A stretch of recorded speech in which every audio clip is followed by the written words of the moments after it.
If you're watching this from the future, we're going through a global pandemic, which means many of us are sheltering in place away from our normal gaming groups.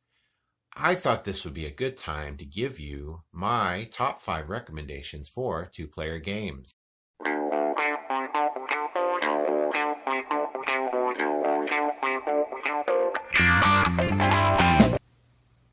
My number 5 recommendation is Tama. Tama is like chess, but in an adorable, approachable package that appeals to gamers of current year AD, maybe people who are put off by actual chess. Chess takes a long time to play, and it takes a long time to learn all the various moves and memorize them. Tama doesn't have that problem. It's a very quick game. All of the moves are on cards. And the fact that the cards are different from game to game makes there be a lot more variety. And it delivers a complete experience in 10 or 15 minutes. And I would recommend it for anyone who enjoys chess and maybe lives with someone who doesn't. On top of that, there is an app that's free. You can play Tama for free right now. Download it to your phone and give it a shot. You can't beat that. And so Tama is my number 5. Number 4 is, oh gosh, I think it's pronounced Neffeltafel. It's even harder to spell. It's Viking chess. Yes, Viking chess is an actual thing. And it's amazing. And it's legitimately Viking chess. It dates back, some people date it back as far as the 4th century AD. There are two sides. One is the king's company, and one is the surrounding army attempting to capture the king. And the king's company, if you're controlling that side, you're trying to get the king to any of the 4 corners of the board so that he can escape. If you're the surrounding army, you're trying to prevent that from happening. And of course, both sides are willing to sacrifice as many pieces as they need to in order to achieve their win condition. And it's fantastic. It's a very balanced but asymmetric two-player game, which I never knew that such a thing existed so long ago, but it totally did. And it's Viking chess. Neffeltafel at number 4. Number 3 is King Domino for 2 players. So King Domino is a up to 4-player game. It's kind of a domino game, sort of in disguise, hence the name. And you are creating areas of different terrain types, trying to get large terrain types with a lot of crowns. And so as dominoes come up, they kind of look like this. And they have the different terrain types, and some of them have 1 or 2 crowns or more on them. And there are rules for how you place them in your kingdom. And at the end, you score everything up. It is fantastic at 2 players. It's fantastic at 3 and 4 as well, but it feels very different at those player counts. And I give it a very strong recommendation at number 3, King Domino. Number 2 is a card game by Reiner Knizia, and it's my favorite card game. It's known by a couple of different names. The name I know it by is Schottentotten. It also is known by Battle Lines, and it has had a very star-crossed publishing history. And I don't know if we've ever gotten the version that deserves to exist, but this is the version I recommend that you get if you can find it. This is Aiello's Schottentotten, and it's kind of got a Scottish theme, which is fun. And the premise of the game is that there are 9 stones, and you win if you control 3 in a row, or 5, a majority of them. And you fight for control. As you place cards, you create poker card combinations, like a flush or a run.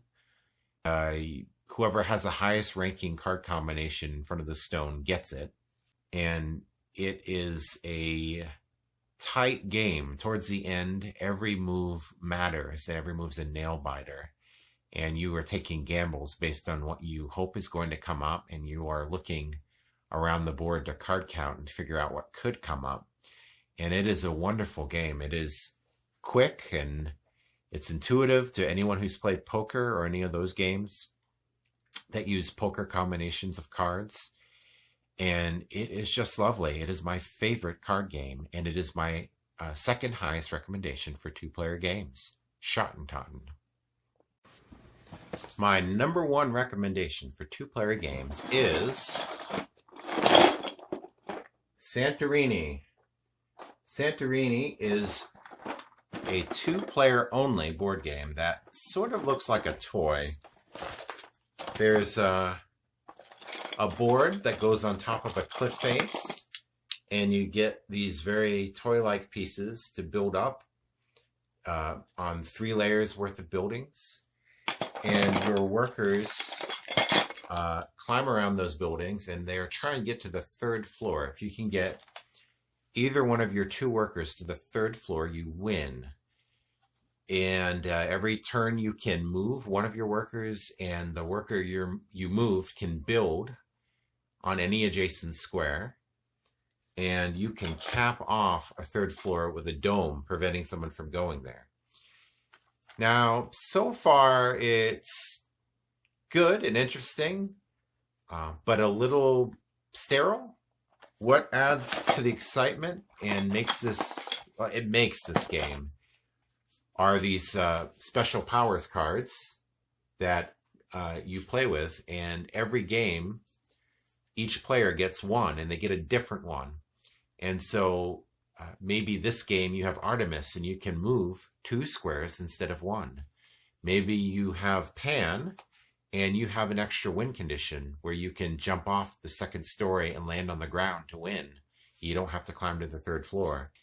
And you have to figure out how to use your power this game to beat your opponent's power this game.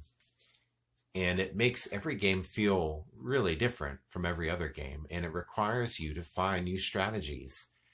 And it is just delightful. A delightful 2-player game. This is my go-to recommendation for 2-player games. This is, anyone ever asked me for a 2-player game recommendation, this is the game that I go to first. It's the first thing that pops into my mind, because I think just about anyone can enjoy this. The art is great.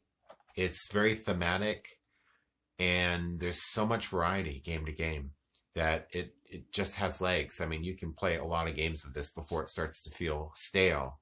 This is an essential board game for board gamers to own. Everyone who considers himself a board gamer should do themselves a favor and buy themselves a copy of Santorini, my number one recommendation for 2-player games. Those have been my top 5 2-player game recommendations. And I haven't played every 2-player game, so I would love to hear your recommendations. Is there anything that wasn't on my list that should have been? Please comment down below and give me your recommendation. There's some specific games that I would really like to have been able to give you my 2 cents on, but I haven't had a chance to play them yet.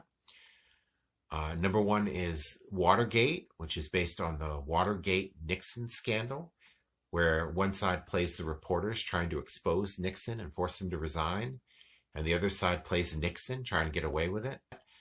Another one is Raptor, which is a mother dinosaur and her babies versus a bunch of scientists trying to capture them. And that also sounds very delightful. I enjoy the idea of something about an asymmetric 2-player game that's really balanced, like it's really crisply balanced, but each side plays very differently. That's really appealing to me. So if you know any games like that you can recommend, I would love to hear your recommendations. I hope my recommendations have been useful to you. I have been Eric Bravo, the Board Game Bravo. Please stay safe and keep on gaming. Taz? Taz?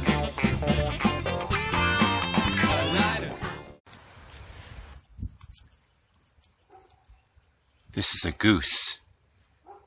Geese ain't care about your board games, brah.